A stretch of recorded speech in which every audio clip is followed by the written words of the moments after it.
Rajkot range DIG Shri નિલિપરાય સાહેબના માર્ગદર્શન હેઠળ રાજકોટ ગ્રામ્ય જિલ્લામાં ઇમલા ગેંગ ઉપર ગુજસીટોક કાયદા હેઠળ ગુનો દાખલ કરવામાં આવ્યો છે.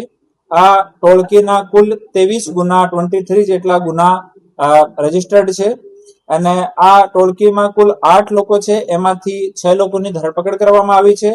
એક આરોપી આમાં જ્યુડિશિયલ કસ્ટડીમાં છે અને એક આરોપીને હાલ પકડવાનો બાકી છે.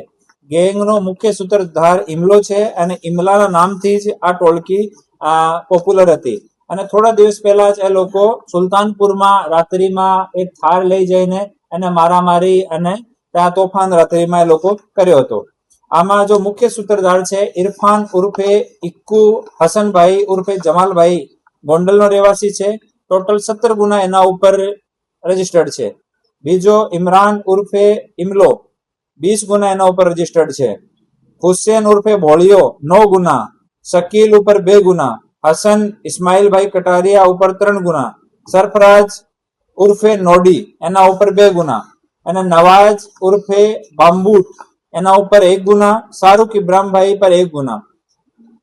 આમ અલગ અલગ આ લોકો ઉપર ટોટલ 23 જેટલા ગુના રજીસ્ટર્ડ છે.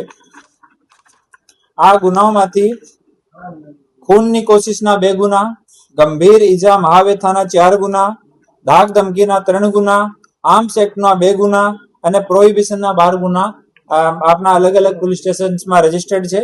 અને એવી જો ટોળકીઓ છે જો સંગઠિત રૂપથી અપરાધ કરે છે, આ તમામ ટોળકીઓ વિષયમાં માનનીય ડીજીપી સાહેબ, માનનીય ડીઆઈજીપી સાહેબ એના સુપરવિઝન હેઠળ અમે લોકો કામ કરી રહ્યા છીએ અને ભવિષ્યમાં પણ એવી ટોળકીઓ વિરુદ્ધમાં ઓર સખ્ત કાર્યવાહી કરવામાં આવશે. માણસ જો ગુજસીટોકનો કાયદો છે, જે પણ માણસ સંગઠિત થઈને અને ભય ફેલાશે અને કોઈ પ્રકારનું ગેરકાયદેસર કામ કરશે, એમાં જે પણ કડીથી કડી કાર્યવાહી કાનૂની રૂપથી થઈ શકશે એવો અમે અને અમારી ટીમ પૂરો પ્રયાસ એના માટે કરીશું.